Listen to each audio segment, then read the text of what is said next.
So here we are again Yes. after a long time. Long break. Um, Wow, long break. Do you feel rested? yes, like months of rest, but yeah, we just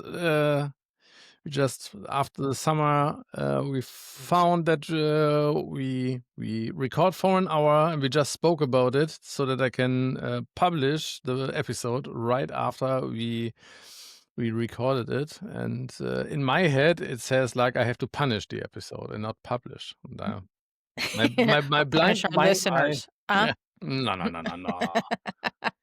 We wouldn't do that. Not in the first episode after like a year of not publishing anything, Mhm, but we mhm. almost recorded weekly still and have a really big pile of unpublished episodes. But that's how we roll. Yeah. How But was the and it's summer? funny 'cause great, but I was gonna say add to that and say, so it's a pause for everybody else, but you and I still meet like, weekly, which is how this Yes. podcast started, was just 'cause the subjects and the conversations that were just drawn to each other to talk about, and Yeah. it's just such an awesome, um I don't wanna say support system, although it is that, the friendship with you.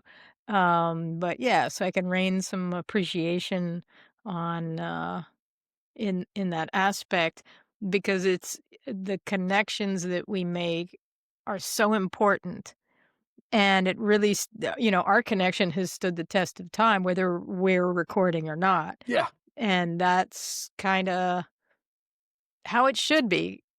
I've actually, coached a few people who wanted to start doing a podcast, but they're like, okay, who should I do it with? And I was like, ooh, somebody you like, somebody you enjoy talking to, whether the recording button is on or not. And it's like I could say for a fact, this is how. I mean, we're living proof of that. And Whether even anybody else finds it interesting, that's another question, but it's like I never yeah, we never kinda tire of hanging out, and and and again, that thing of people say you can't form close bonds online because Alex and I have never met in person, and it's just awesome, you know, what we have, and, I love the fact that it's not, um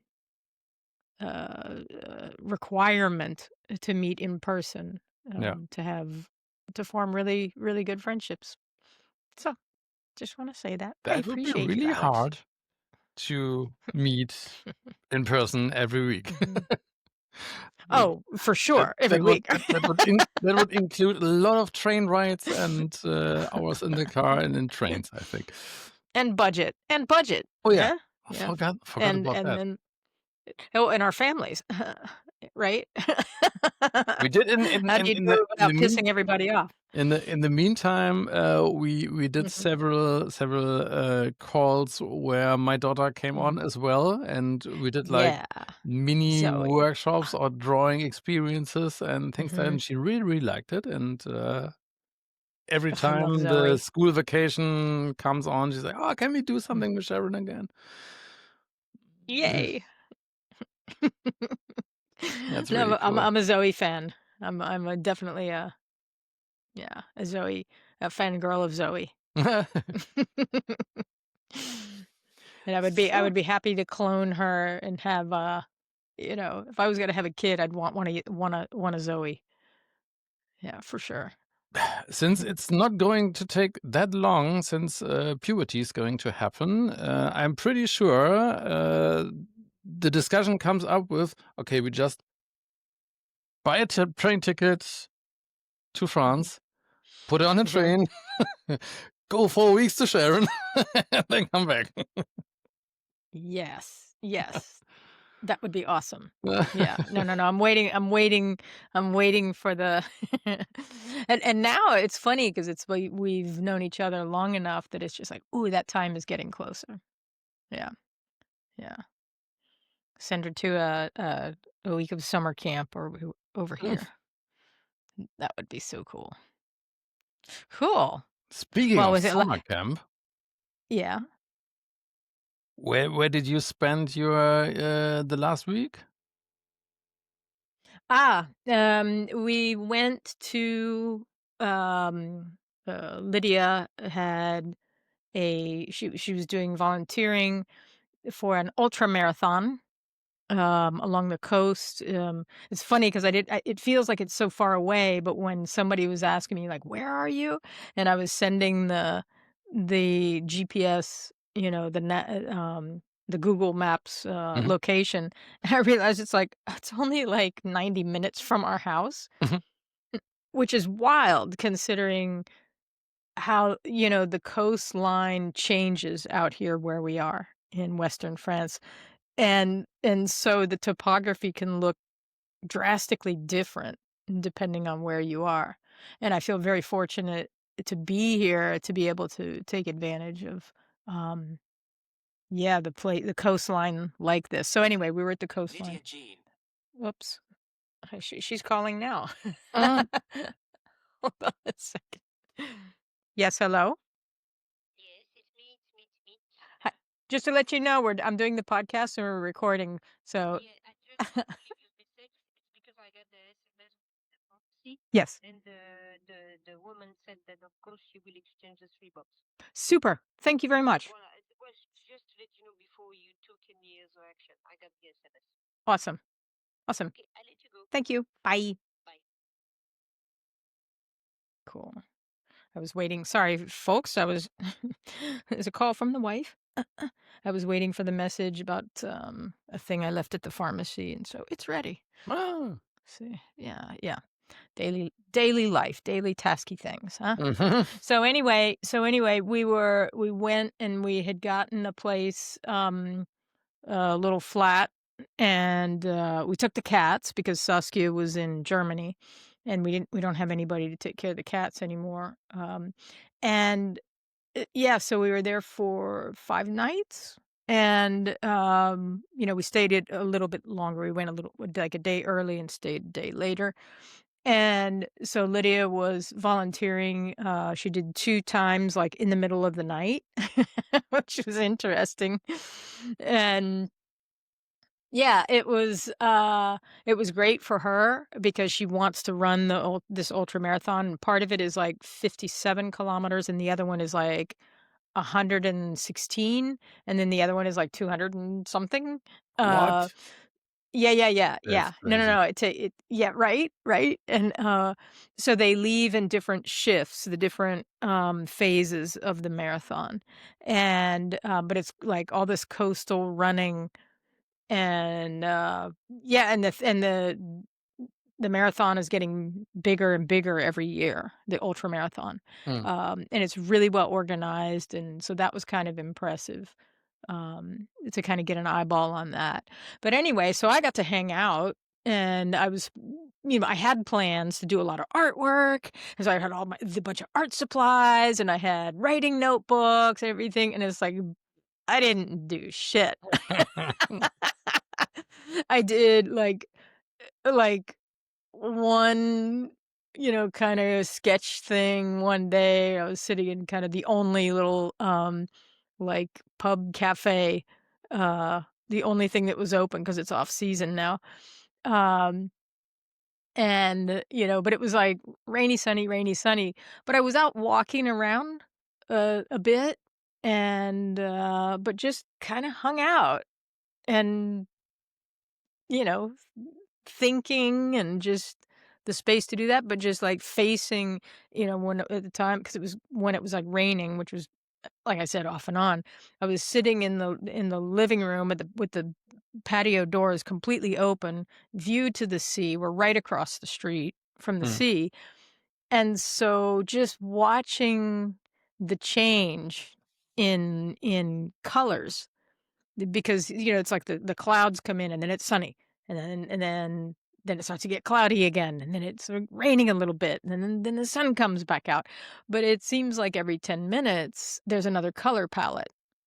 And I Nice. ended up taking a lot of photographs and just observing, just absorbing and observing. And so that was great. Huh. I really, really, really enjoyed that. And I enjoyed watching the cats be timid and trying to be brave. And, they were just like, what's that? What's that? And there was the end of the garden wall was high enough that they couldn't see the sea, but they could hear it. And they were just like, what is that? And then you What could, people might when not you know lift is them up. that you took the cats with you and you put them on a leash so that they can run Yes. around in the new garden, In the little garden, and you very took small them yard. to the beach as well, right? On the kinda next to last day, Yeah. we tried. On the 2nd day, we never made it over the garden wall. They were, like, panicking, and we didn't we were just we had them in harnesses and on the leashes, but we got even close to the garden wall, but they got one look at the sea the waves, and they were just like, "What the fuck?" Like, "Hell no." And so, yeah, they were scrambling, so we were like, "Okay, okay, okay. No, no, no, we're not gonna do this." And so they went right back into the flat and, like, sat on the sofa, like, all day. And so we didn't force them, and we just let them, and they weren't running around in the garden, they were kinda creeping very flat in the Mhm, garden. mhm. Which was funny. You know? And then what the other thing that was funny was that there were people in the flat above us, and they would come out on the balcony, these 2 women, they would come out on the balcony and have, breakfast or, the aperitif in the evening, and the cats were just like, mesmerized. They're like, how did they get up there?" And they're looking around, they're looking at the building, and you could see, like, the wheels churning in their little fuzzy Nice. heads, Uh-huh. and they're like, look like, "How the hell they go? I don't see any countertops or the top of a refrigerator to jump up on and access the balcony. That cabinet is really high." How did they get up on that cabinet? It was funny to watch them that they kept going out far enough where they could turn around, and the cats Full did a in lot of staring up at the balcony cat with cat just processing this. mode. Oh, full on, full on. You could just see, like, the mathematics, Mhm. going on in their heads, which was really funny, because they're totally confident in our garden, Yeah. and so it was funny to see, especially Benny, because he's just like, I'm the king of the garden here. But over there, he was just like, Mm. and he would get really flat and like snake back into the into the flat through the patio door. And I've got lots of pictures of them.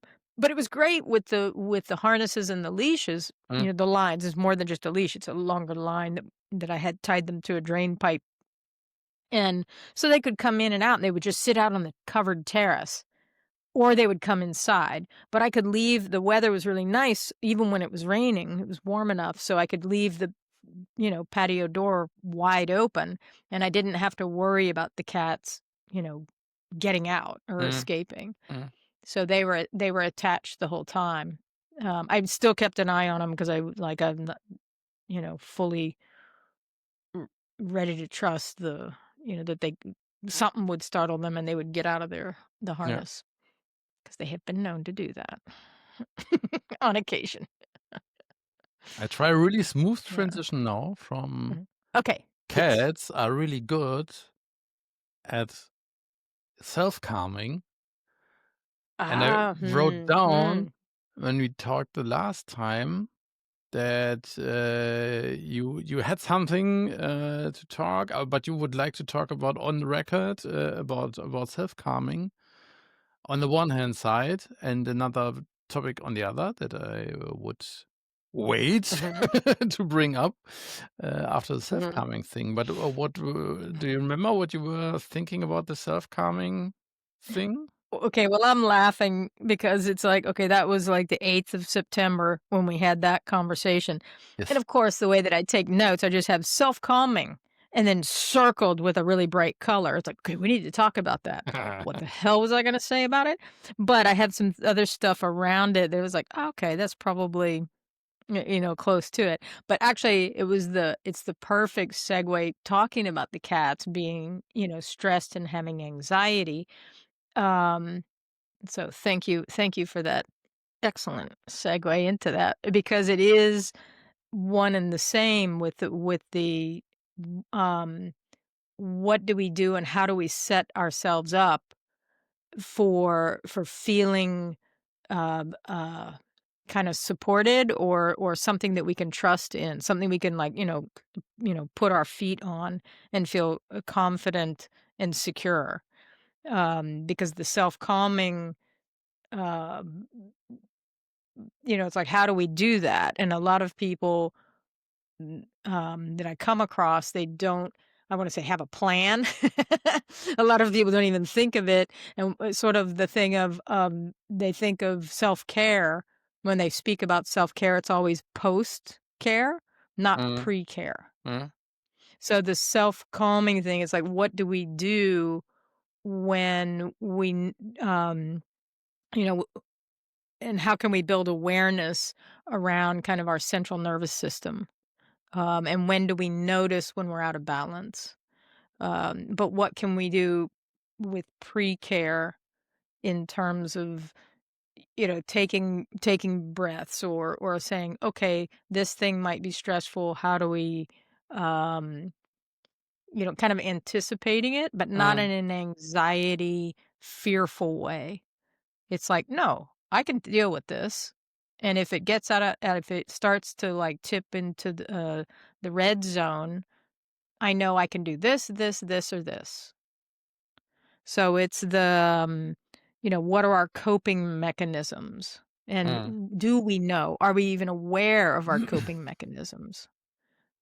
And can we Um, prepare for that? And I remember right. that. I mean, you are. I would say you are the master of preparing and thinking through situations that might induce stress.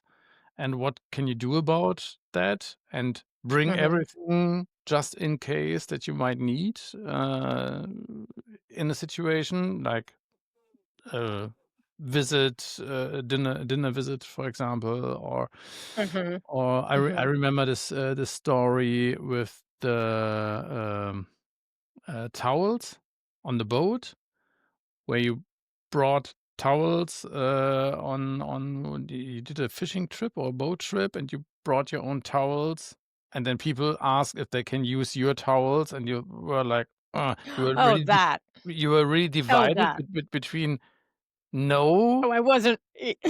No, you I wasn't can't really divided. I was adamant. because yeah, because you just had That was this one disturbing. towel. You Mm. had just had this one towel, and you Mhm. didn't want to use other people let other people use it because then it would be like Right. dirty Mhm. and it wouldn't be your towel anymore. And I Mhm. remember that Mhm. you after that were like, okay, next time I bring two. Exactly. So Exactly. that's the But you thing that don't when what you I mean find yourself in a position, yeah. with And preparing I and mean, you learn. yeah. You learn with life. And it's like what's cool is um yeah, having discussions with people, in Mhm, groups of people, in mhm, fact, and say, "Okay, what is your," and I have on here, I wrote in my notes, "What's in your go bag?" And so it's like, what's the minimal amount of things that you can take that you're pretty assured that you can take care of yourself. For yeah, example, it's like my small, little container of mhm, nuts and seeds, so that and a lot of times when I'm out and about, it's like I don't even open it. yep, But I know I have it. And therefore it's like I'm not worried. I'm not, I can handle something coming up and then I don't have to worry about getting nutrients to my brain if I need it. And if something happens in the schedule or whatever, for example, it's like being on a train and having a delay mm, or whatever it is, but it's something outside of our control.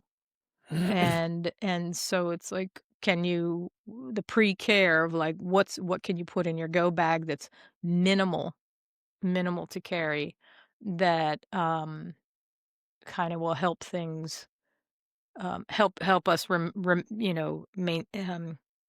not maintain a balance but create a balance. Yeah. For me, And I think so yeah, since go ahead. I'm a dad, I still Mm, always carry these little packages of wet towels that mhm. are normally for you use, for changing diapers, but Yeah, those smell that's really bad. they smell really Those are bad, and I so hate the gross. smell of those, I hate but, them. you can even I mean, having your hands full of diesel smells worse. And you can use Mm, those to get get the smell of diesel off your hands, for example. So, and those are mhm. great to give to other people. If anybody says, does anybody have a Yeah. towel or a paper towel or so?" And it's really great to have those. Mhm. And I try to always have a small bottle of water on me Yeah. when I leave the house for just in case. Um, some batteries or power bank or something like that. So if any phone or other device starts dying on me, that's something that makes me not anxious, but I can't Mm. stop Oh, yeah. thinking about that. When I know, especially when I'm It's traveling or low. when I'm on a Mhm. train, and I know, or you really have to turn down the brightness of your display because otherwise it wouldn't make it, or you have to use it for Mhm. the ticket later on, and I can't use my phone to distract me from sitting in a train, for Right. example. That is really annoying and disturbing. So because Yeah. it's some kind of calming when I'm sitting Mhm. in a metal box full of other people, just to have something to distract me from that. Um, Mhm. and yeah, seeing the battery going down, down, down is that's not so good. So, Mhm. I'm but like they are that heavy. in a doctor's office or something, because especially if there's a bunch of kids in the doctor's office, because 'cause I'm just like and they're, like, coughing and the parents aren't covering their mouths, and I'm just like, "Oh my god, I'm gonna get sick. I'm gonna be so ill just from going to the doctor Yeah, for my thing. I'm gonna leave and then be ill because, and I'm just like, and and I'm not a germaphobe, but it's just like, no, that's the reality of the situation you're in. And yeah, and I'm always like, "Can we open the window? Can we, leave the door open in the waiting room?" But it's, like, sealed tight, and I'm like, "This is so bad. There should be yeah. air circulation in here." And I can't help but, like, you know, think of, like, the natural chain of events thing of bacteria, microbes, and people coughing in a room, just a bunch of sick people. I'm like, so I get you on with the so I'll do word puzzles. Mhm, I'll sit in there and do word puzzles, and if it's too much and I can't, like, self-calm and that thing, I'll get up and go like, "Okay, I have to stand outside, um, call me when my thing is I'll be out here." mm, Yeah, but that's hard when it's in a packed space like that.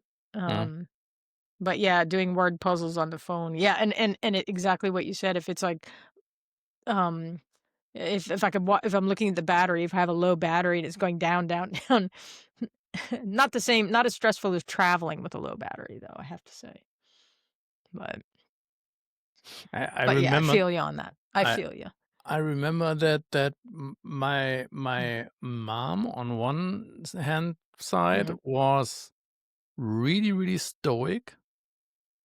So when I learned through Tim Ferriss back then about Stoic philosophy and so, Mm-hmm. I I found a lot of things that my mom did because she always said like, okay, if I can't do anything about it, so then I'm not going to worry about it. Um, but on the other hand, she still worried a lot and had a lot of stress. I don't know if that was part of what made her sick back then, but it was almost like a uh, how do you say Lippenbekenntnis? She, she didn't put her money where her mouth was. She said why should I Okay. worry about Mhm. it? But deep down, or she was anxious and she was worrying about it, and Mhm. I see that in myself more and more that I have to work on that. Um, I think I have more ideas or more access to knowledge how for strategies and tactics, how to self calm and how to change your thinking and change your mind or just distract it from time to time from things that are worrying better than her. But I see that still in myself. And I also always tell my daughter, for example, like, if you can't change it and if you can't do anything about it, it doesn't make any sense to worry about it, but you still do. People or human animals tend to worry about things that are in the past and they can't change it anymore, or are in the future and they are worrying about what they should do about it. And that is something I'm really struggling with still, and in combination with self calming myself. Then Mhm. 'Cause it's the anticipation of of, like, what's gonna happen and how can we handle it. Something that's interesting, and we've been talking about it a lot, Lydia and I, and, um, she has, the, like, dynamics of the family that she was raised in, th and how her mother was raised, in a extreme alcoholic family. Therefore, Mary France raised Lydia and her brother in a culture of alcoholic thinking, uh, in terms of because they have a really hard time self-calming. Hmm, And so they're kind of always revving up on like 8 or 9 of something can trip it very easily, and then they're in anxiety and fear, hmm, which sometimes can manifest as anger, hmm. even though it's not anger, it's actually fear, um, and, uh, but it's completely opposite from how I was raised, and so I find it fascinating how important it is to teach little kids how to self-calm, Hmm. and to speak about, like, "What do you do? Okay, now what? What can we do? What would you like to do?" But in some families, that's absolutely not a priority, and I do meet, quite a few adults who really struggle Hmm. with the self-calming thing, and it's like so I speak about it in terms of there's a fork in the road. Um, and so kinda backing up the awareness, to a point where you can, back it up, back it up, back it up. Okay, where's the fork in the road? Where it's, you go, the panic response and the fear response. I And it affects the central nervous system. And so that's the thing is like and it changes us chemically hmm, if we don't ever back off of that high level of the fear and panic reaction. I And just it's like, can what's the baseline? I just Mm. can just talk from my little 9.5-year-old focus group of 1 year, but I observed it on the weekend Mhm. because I was sitting on the couch and was working, and on Saturday our daughter was feeling still a little bit sick, so she hadn't to do any of her chores, and we rescheduled then on Sunday. And um yeah, she is it was interesting to observe because my girlfriend was like, okay, you have to do this and this and this and this and this, like 5 things. And I already thought in my head, like, why don't you write them down? You are telling her what she should do, but you're not writing it down. Mhm. Mhm. it wouldn't work on me, but okay. And then Zoe was like doing, I think she cleaned the bird's cage, and then she went back to drawing. And my girlfriend, she didn't realize that, and was really snapping at her after half an hour, like, "You have to do this and this and this, and now, and 5, 4, 3, 2, you have to do it now." And I was like, she is just doing something else. And why are you trying to kick her out? Yeah, because then the day is over and she didn't do anything. Blah, blah, blah. Okay. And I said, like, okay, maybe you write the other things down that she has to do. And because you are inducing such a stress in the whole Mm, apartment, because you are not able to communicate what she should do in which order and when. And that's not her problem now, because she has to learn that still. And mm, in mhm. the evening, I found something else, because she was doing her things, and then every time she was done with one thing, my girlfriend came up with 2 or 3 other things. New things that she just Oh. realized, because she saw, "And you have to put this away, and you have to put this away, and you have to put this in your room." And I was like, just think about, you have a boss, and you are proud of that you have done the task that your boss told you, and you go back to your boss and say, "Hey, I just did that." And he Mhm. goes like, "Yeah, but you forgot this, and you forgot that, and now you have to do this.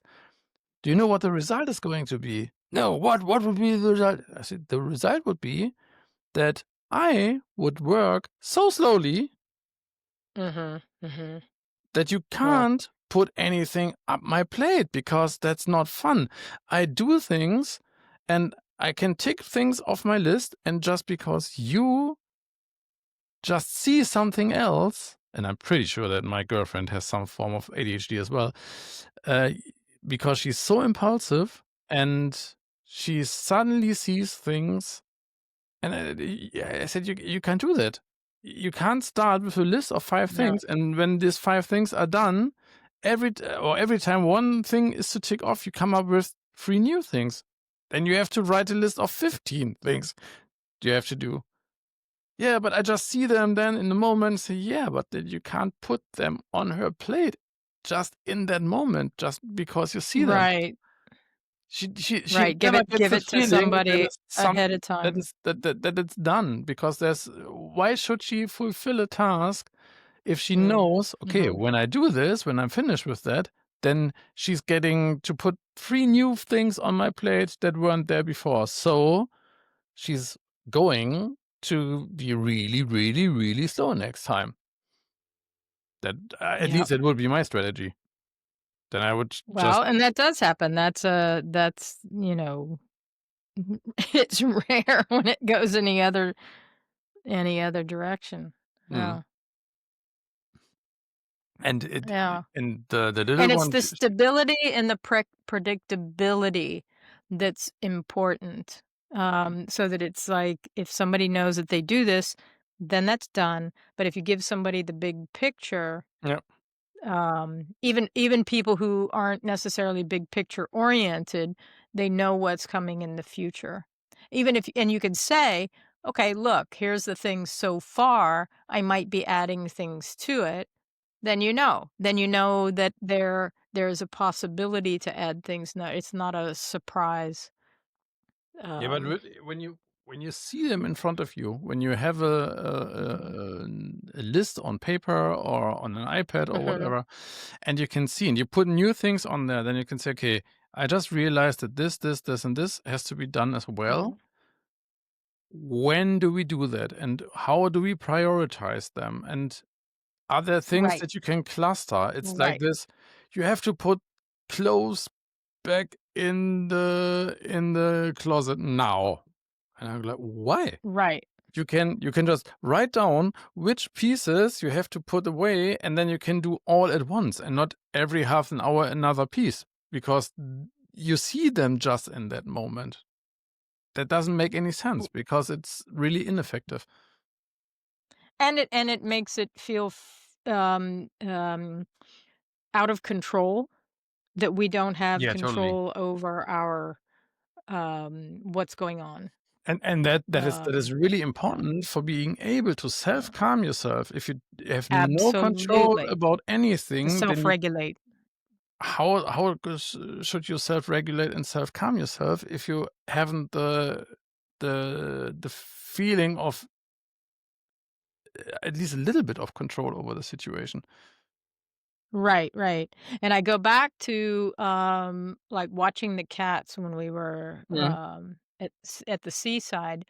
Um So I brought, like, the fuzzy blankets that we have on the that we keep on the end of the couch that we cover ourselves with when we're mhm, watching a movie, because the cats like that. They get on it or under it.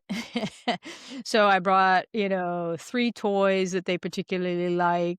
I brought, t 2 of the little cat bed things and, so I packed them a bag. And so before when we came into the flat, I quickly took those out of the bag and put them on the couch and put them on a chair and put the toys on the floor. And so that when we took them out of the cat carriers, it's like when they started to explore, they were like, "Oh, our stuff is here." mhm, So to making it familiar, making it like the on-ramp. mhm, Enough familiarity. There has to be a certain percentage, and it depends on the person. Depends on the person, depends on the cat. But we're all animals, we're all animals. So it's like, with the self-calming formula, when I say, "What do you need?" Um, and how can, you know, you make it easier to kind of return to the baseline of self-calm. Because it's not saying that you don't ever, like, get emotionally unbalanced. That's ridiculous because mhm, we all, that's just, human nature and animal nature. It's like we're all gonna get out of balance, but it's like what in what way can we get back to the baseline? mhm, And what does the healthy baseline look like? What is that? Where is that? But it's like for the cats, it's like I tried to do as much, and I do help do it with people as well.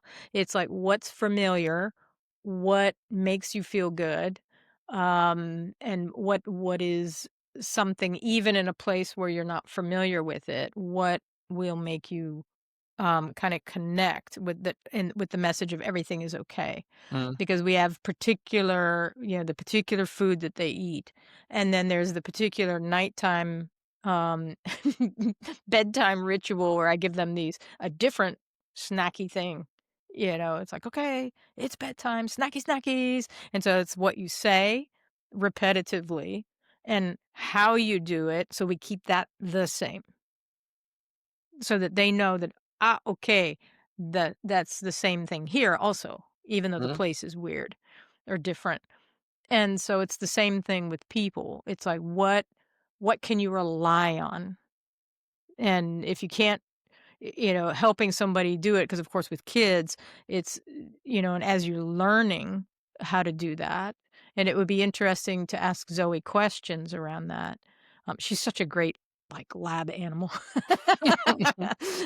I love learning vicariously and observing vicariously, and yeah, it would be cool to ask Zoe. It's like, okay, if we went somewhere, what are 3 things that you would, want to take with you or do that, in a strange situation, or it's like, imagine it being a little bit, scary, or imagine it being a little bit, I know, just not disconcerting, but, it's like you're like, "Ah, I don't know, a little bit stressful, not a lot."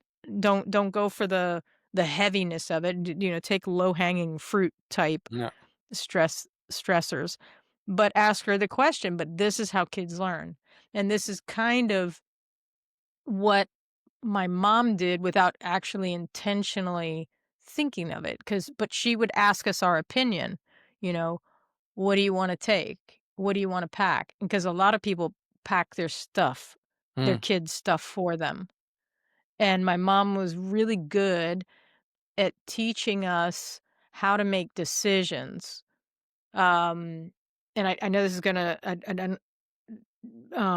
I could say why she did that was she wanted us to be independent because, she had melanoma, the skin cancer, when she had my sister, when she was pregnant with my sister, Mm. and so they right after she gave birth to my sister, they removed it. It was in the middle of her back, um, but at that time, at that era, it was,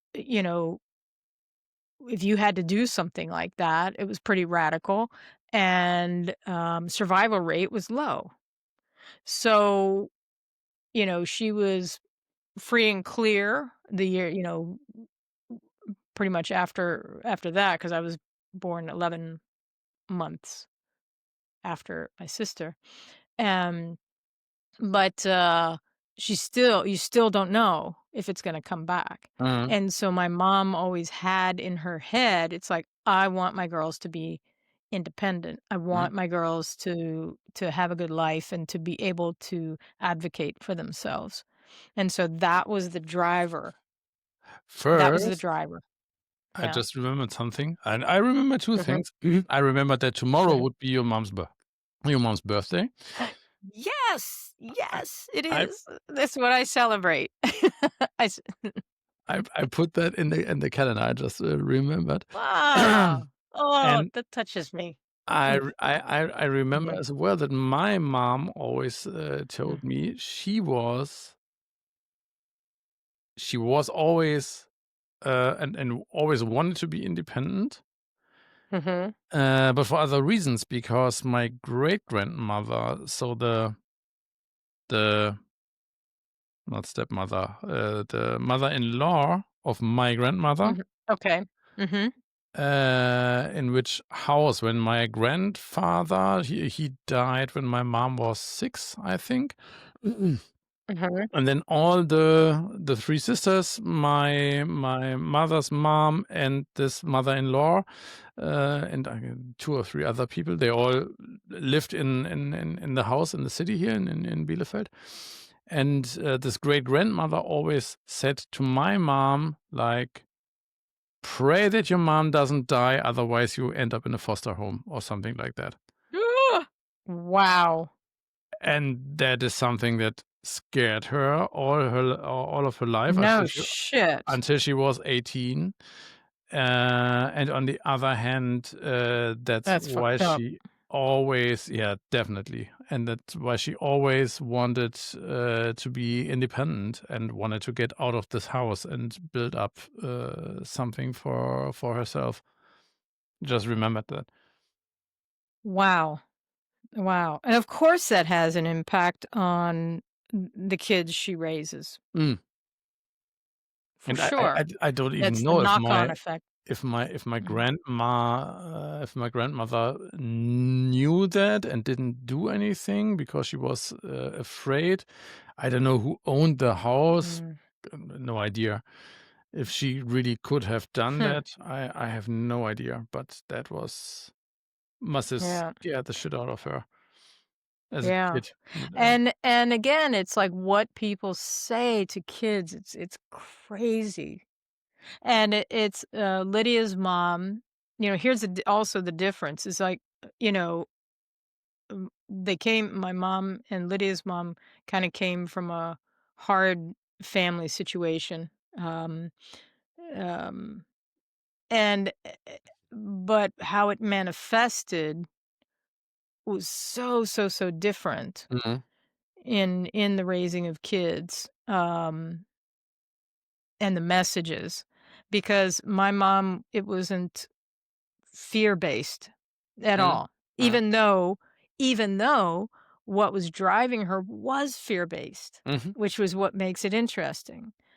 And so the best thing she could do is raise the most independent, emotionally healthy, physically healthy kids mhm, possible. That she was thinking that's okay, that's, in preparation for maybe she wasn't gonna be there. And Lydia's mom while her stuff was fear-based, that's what she fed the kids. The fear. Steady diet of fear and projection and, "Can't do this or we're all gonna die," or that, Mm, "We can't do this or we're all gonna have to live under a bridge," mm, which is crippling, mm, crippling. And, I swing completely the other direction and have been accused of being just oblivious and not reality-based, which is not so. mm, It's just that I'm completely void of the fear, mm, which can look, where everybody else is running around and panicking, it can appear, that I'm irresponsible because I'm not taking things serious enough, mhm, because I'm not panicking. mhm. I Um, can relate. but Yeah, I can totally relate to right. that. Yeah. Right. And, yeah, because I refuse to play like, "Let's all panic. Ah!" On both I sides, refuse. I just Refuse. realized I Mm, can relate to that mm, on both sides. On mm. really, Interesting. Tell me more. uh, I can be really relaxed and like fearless in uh the bigger, I would say bigger situations, or in situations over longer time span, and so what drives me crazy, or where I'm um more on the fear-based side, is, for example, if somebody, that's a perfect example because it just happened last week. Um, we have really long chef knives, and I I keep don't know where this story is going, but I that's a great start. Go ahead. I keep them really, really sharp. So when somebody puts the chef knives on the counter so that they can easily drop, or with the sharp side upside in the dishwasher dryer thingy, where on the countertop where they dry by air drying, when my girlfriend, she doesn't think about that this is how accidents happen. And that is something which is where I get really fear inducing and say, don't fucking do that, because it works 1,000 times, and the 1,001st time this knife drops on somebody's foot, or somebody grabs into it accidentally and really, really hurts the hand. Those are things where I think, okay, that's, if fear doesn't work there, then what should work? That people don't do that, and don't create dangerous situations when it's totally needless to do that. I love that. I love this story.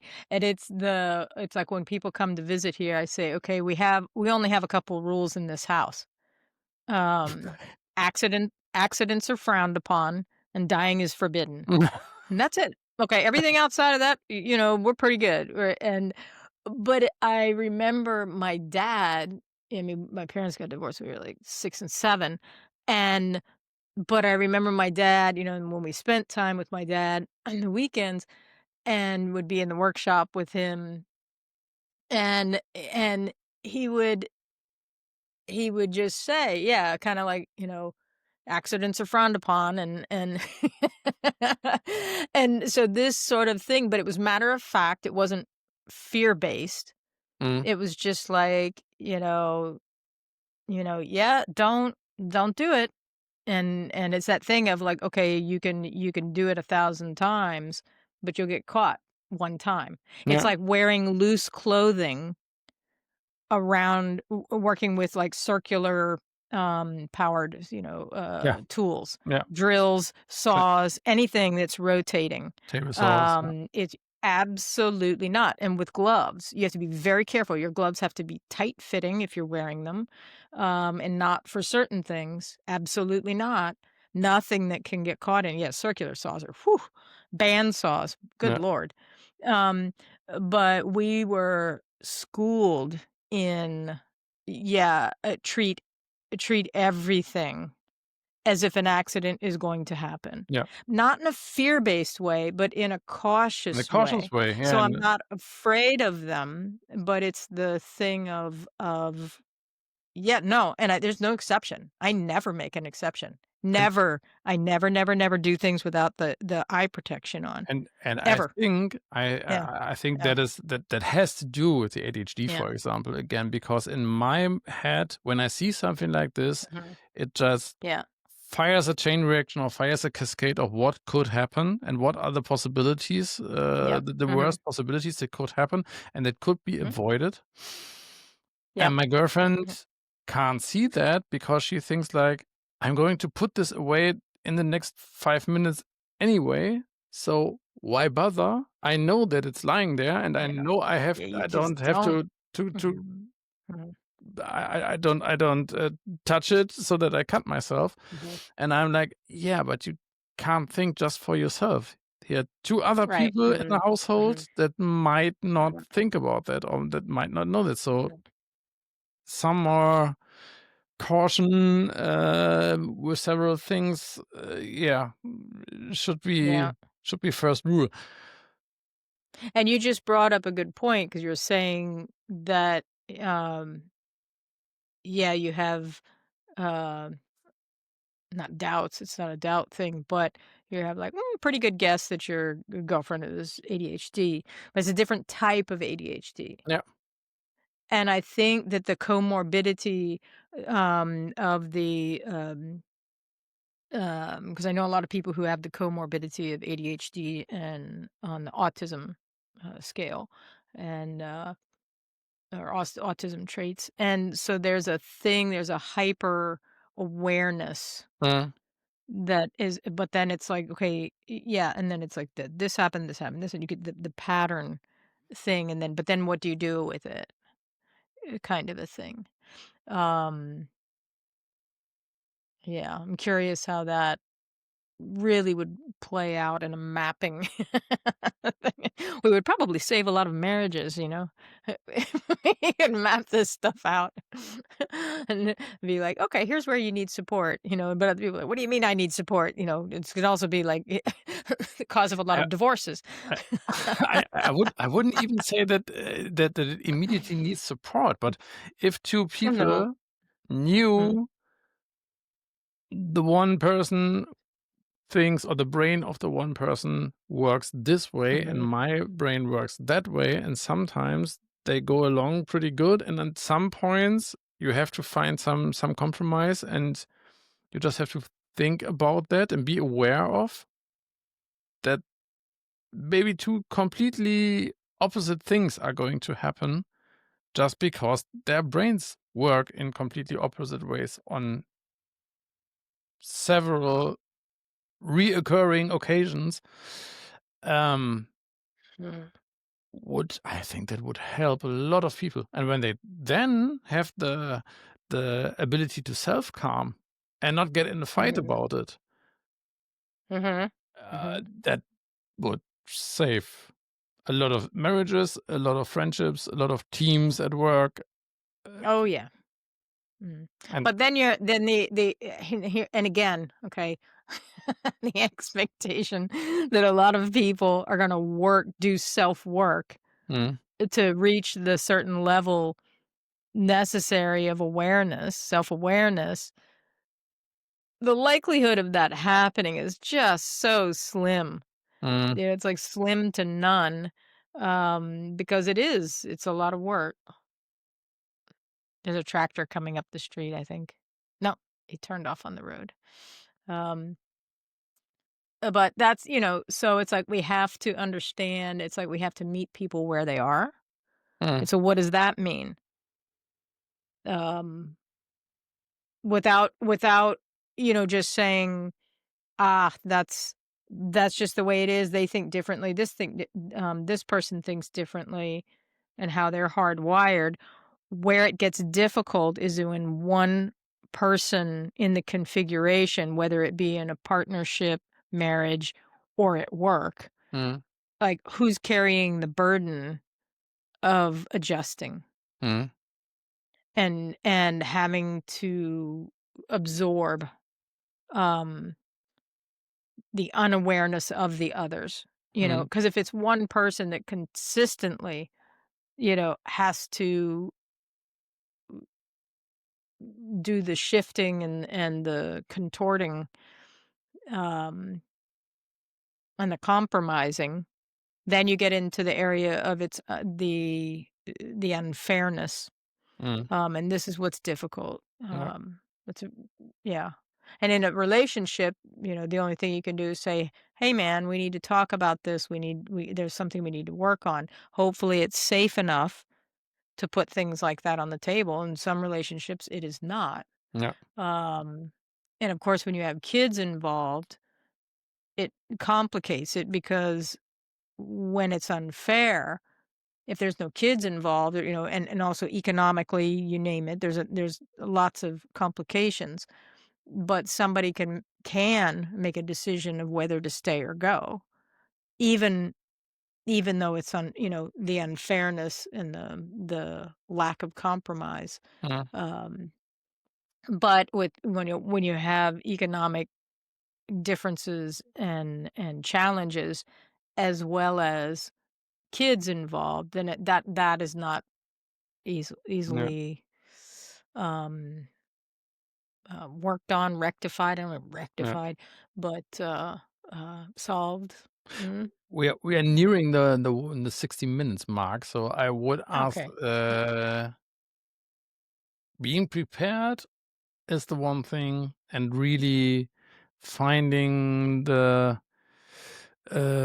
neurodiversities in your relationships, and find out, okay, where might those collide, or are on opposite sides, are things that take some time.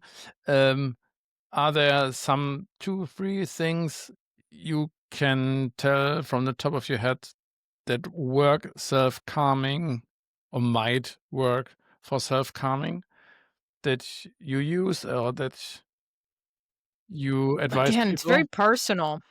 It's very personal. Um, when it's just about going someplace, it's, for me is like whether I use it or not, I have earplugs Mm, for sure. Uh, a snack for sure. Water. Um, it depends. If I'm going someplace that's very, very social, I would prefer to drive, yeah. so that I can leave when I want to. It's like anticipate what I do. Here's kinda how I do it, is I kind of envision myself. Now this is an interesting question, follow-up question for you, is like, if Mm, you can't imagine, how do you do this of what I'm getting ready to tell you? mm, So what I do is I imagine myself in the situation. I imagine it being perfect. I do kinda like the whole thing, and it's like I imagine it being, then I start to go, "Okay, what if it's too hot?" 'Cause then I'm like, "Well, okay, what am I gonna wear if it's too hot? What am I gonna wear if it's too cold? mm, What am I gonna wear if so it's the thing of like, what if it's this? What if it's that?" But it's happened so fast. I do it and I'm so used to doing it, and it was only, I think, through one of our conversations that I was thinking, "Oh, yeah, I do this whole thing," but it happens so fast, and in explaining it to you, I realized, wow, how involved it really is. Um, so it just takes split second because I've just been doing it my whole life. But mm, it's part of the thing that of masking. And it's like people don't notice stuff because I'm self-calming right in front of their eyes, but they have no idea. yeah. So it's the you know, there's the physical, there's the things that, the mental, but thinking about it ahead of time really helps in imagining it being too noisy. Imagine somebody that I am sitting next to is wearing a lot of cologne or perfume, Ugh. stuff that will give me a migraine. Yeah. Um, you know, sometimes if I don't know or, either I don't know what I'm going into with people that I do know Mm. and that I don't want them to be uncomfortable or like, "What do you mean you're leaving now?" It's like, I don't wanna even have to hear that. Mhm. So I'll go into it and go, "Hey, listen, there's a possibility I'm waiting for a call. I have no compunction over building a backup. Mhm. Um, um, uh, if I need to remove myself with everybody being cool, nobody, I don't wanna say getting upset 'cause some people just are gonna get upset, and that's just their that's their thing, it's not on us, but it's like, what's the easiest way I can extract myself if I need to? Mm. And I did learn this from my mom, and she was saying that it's like, if it's not safe to tell people, "Hey, I need to go. I You need to know go. what? My energy is low," then you are not obligated to tell them the real truth. Mm. If you do not feel safe to do that, if they're not that kind of friend, that's it. Then it kinda like the friendship deal is off or the interpersonal relationship deal is off. I You I do have what you do to take care of yourself. I have to just jump in there because I just Mhm. realized something that Mhm. I was in my 20s, 18, 19, mid-20s. I was always the last leaving on a party, even when I was the driver, which was quite often. And I didn't realize why that was until now, Ah, because interesting. my parents, I when there were parties or birthday celebrations or something like that at our house, they always would say something when somebody was like, "Okay, we have to go," and all those, "No, one more bite to eat or one more drink or just you can't go now." And I think it was because they projected the leaving of somebody else because they just were introverted and were on a low energy level already. They projected that on them, that they were bad hosts, and they were Huh. so eager. Yeah. I really hated any family parties at our house because my parents were so nervous and stressed out all the time and running around and bringing everybody It's so drinks. unnecessary. And I was always like, "Okay, you never are going to be like that. When somebody Mhm. visits you, you Mhm. tell them where the fridge is and they can help Yep. themselves, and that's Yeah, it, yeah. because I'm not a restaurant. I'm not the service guy that who if you want this experience, then go to a fucking restaurant and pay for it." But Mhm. it was almost, Well, I mean, if you invite them to dinner, you're not gonna have them make their own meal. no, of course, then you go to the kitchen and get stuff and bring it to the table. But then you put some water there and you put some wine or some beer there or Mhm. tell them where it Mhm. is. They help yourself and get Mhm. another drink if you want to. But they were Yeah. running around like waiters and waitresses all the time, and they didn't even sit Yeah. down with their own guests. And that was so annoying to me. And I Yeah. think that That's might be the that's reason overkill. why Mhm. I was, and I'm still thinking about not what do the people, if you leave now, think about you. It's more like, am I going to make them feel bad because I leave early? Oh, interesting. Because I saw in my That's so parents how bad interesting. they felt when people left early, and they thought like, "Did we do something wrong? Was the Mhm. meal not good enough?" Mhm. Blah, blah, blah.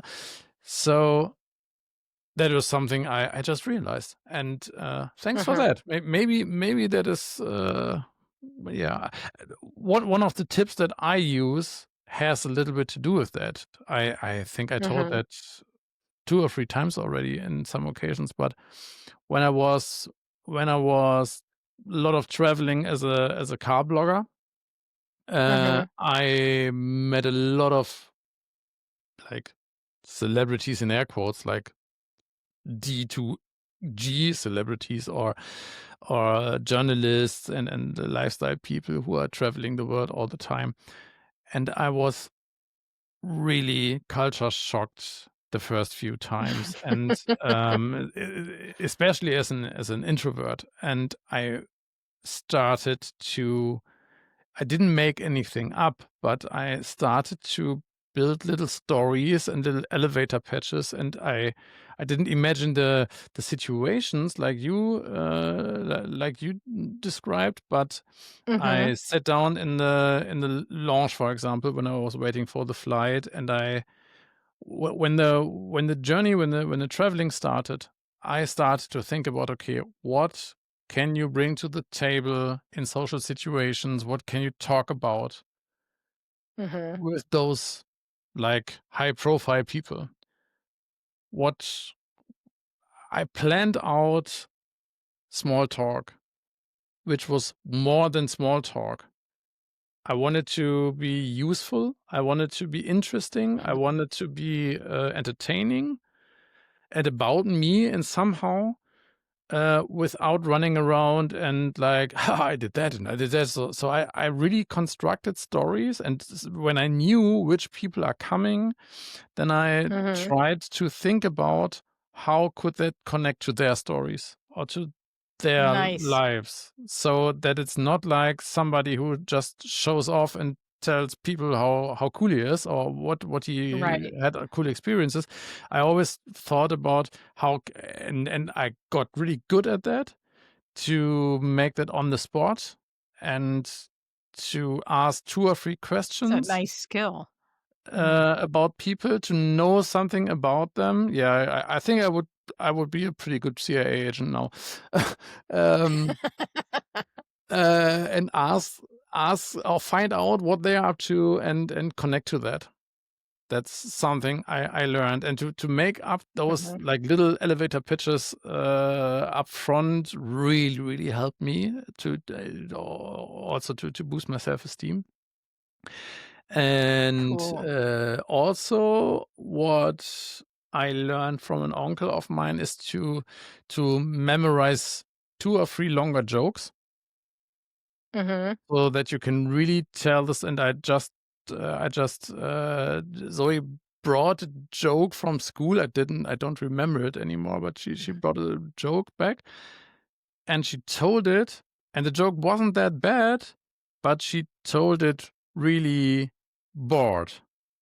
She just wanted to get she didn't get the and she normally she knows how to do Mhm. that. And I said Mhm. to her, "Joke's cool, the delivery, you have to work on that." And then I told Yes. her then I told her the joke back and made it interesting and with 2 or 3 different voices and a little bit more exciting. Say, "Yeah, do you get it, the difference? If you're just telling it like this way and you just wanted to get it over really fast and then you mix up the things, and or if you make it like this and then you put a pause in Mhm. there and then you get really loud." That's something I trained, and Mhm. Mhm. when I hear a good joke or if somebody tells a good joke, I write it down in my Mhm. phone. Mhm. So if a group starts telling jokes, I literally look at my joke list under the Mhm. table so that I remember, Mhm. okay, which ones are there that you could tell, because that's a skill that it's always people remember you when you can, if you're good at Right. telling jokes. Not they can have heard the same Mhm. joke like 100 times. If you can deliver it good and Right. interesting, then they remember you in a different way. It's what I think, because Mhm. that's how I remember people as well. For And the sure. third tip that is really practical, and that's why I don't think about if somewhere it's cold or not cold, is I always have a t-shirt on. I always wear a hoodie which I can take off, and I always have, Mhm. and that's why our car looks like an H&M store. Uh, I have always 2 jackets in the car, one for rain, one for cold weather. Mhm. Yeah. for every Yeah, person. So the emergency backup bag. we have at That's what I least like six about six jackets in the oh, no, we have 2 jackets for me, 4 jackets for the kid, and when my girlfriend gets cold, she gets one of my excellent. jackets because she never thought of this. She just, like, goes out of the See, door, that's what Lydia does. gives me her stuff, like, "Oh, can you carry this for me? Why don't you wear pants with pockets in them? Or why don't you take a bag with you?" Because you can. Your bag is so big." "Yes, it's full. You have to carry your stuff yourself." "Okay, give it to me. I find a place." But she's never prepared because I am Yeah, prepared all the time. She doesn't have to be yeah, yeah. prepared because she can rely on me that I have everything there, or I find a solution. If there comes Yep, something up, then yep, I buy a fucking yep, jacket, if or a yep, T-shirt or a pullover or a hoodie or whatever. yeah, If somebody gets that cold that they might get mhm, sick, then I find a store and I buy mhm, something. Problem solved. yeah, yeah. It's interesting, you know, it's like in couples, it's like which one is the the ass coverer, the it's so when the zombies attack, like who's gonna be who's gonna be well, Lydia already says, she goes, God, if the zombies attack or it's the end of the world or something like that, she goes, if I didn't have you, she goes, I would die. I would die by the side of the road. And I don't But want to say that, Sharon's got the snacks. no, 'cause I prepare for everything. It's like, okay, if this happens, then this is the first thing we're gonna do. This is the second thing Yeah, we're gonna do. This is the third thing yeah. we're gonna do. And when everything turns to shit, okay, then imagine, you know, it's sort of like the imagining from Jane McGonigal. And I was Mm, like, oh, okay, yeah, I totally get that because I yeah, do that yeah. naturally. Um and I've done it all my life. So it's the thing is yeah, it's a real asset. But it is true that, when you're like that, your partner tends to they tend to atrophy on that on that side And I have a because they 4th know we're like this. I have a 4th, tip or thing that you can Yeah. buy, and that is a Oh, belt. It's m it's my purse now.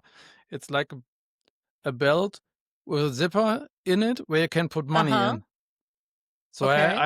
I've always, like, 40 I just use this belt in every Mhm. pair of pants, and there's always, like, 20 or 30 euros in there. So I've Emergency always fund. yeah, I've always Nice. money in there, and, that gives me enough calm to know, okay, you can always pay a taxi, you can always buy something to eat or Eh, to drink yeah. wherever you are. Yeah. Yeah. You even can buy a jacket or something, or whatever. You have Yeah. always some money on you, whatever happens, That's really, really and that's good. calming. Yeah. That's for me, it's calming to For know, sure. okay, you have something. Yeah. Yeah. I either have that or, and pretty much always the bank card. But you don't know. You don't know sometimes if you can use the bank card in some places. Yeah. So it's but yeah, always the thing of, Or if there's a bank can in I solve reach. a problem? Yeah. Sometimes you have to drive like 10, 20 minutes or so to get to a bank. Well, and no, I don't get it from a bank, but if you're like at a restaurant or something or, and you're out and they don't take a bank card, Okay. then it's like you got to you choose another one. Yeah. Choose another restaurant. But if it's just for a coffee or something, it's like, no, I've got cash on me. Yeah. But the yeah, the emergency backup fund thing is definitely a big plus. Yeah. And All right. but all right, well, that's not So it. we're a little That's bit not. I mean, above. we just tapped into it. Yeah. We didn't really cover the whole, all the things we could do. We'd be here for a week. Because believe Yeah. me, I could make a list. Yeah. Be afraid. Be very afraid. Yeah. But But yeah, and I you noticed can. that we didn't do the intro, so We it's don't need an intro. comme That's habitude. That's something makes it really hard for me to because Yeah. to listen to the intro every time again. I know, I know, I That's know, really hard. I know. And but it is sort of, we could say this time it's "Oops, we didn't pack it. Ha Yeah. ha." Or we left it in the bag. Yes, yeah, so But hopefully we manage to upload another episode already next week and don't wait like 12 months or so for the next one. there we go, there we go. And Yeah. send us your tips or your things that self calm you or how you prepare Mhm, yourself to be calm and mhm. Yeah, I'm in always looking for stressful. other tips and Yeah, tricks yeah, and hacks. yeah. So, That's yes, really cool. please. Yes, please.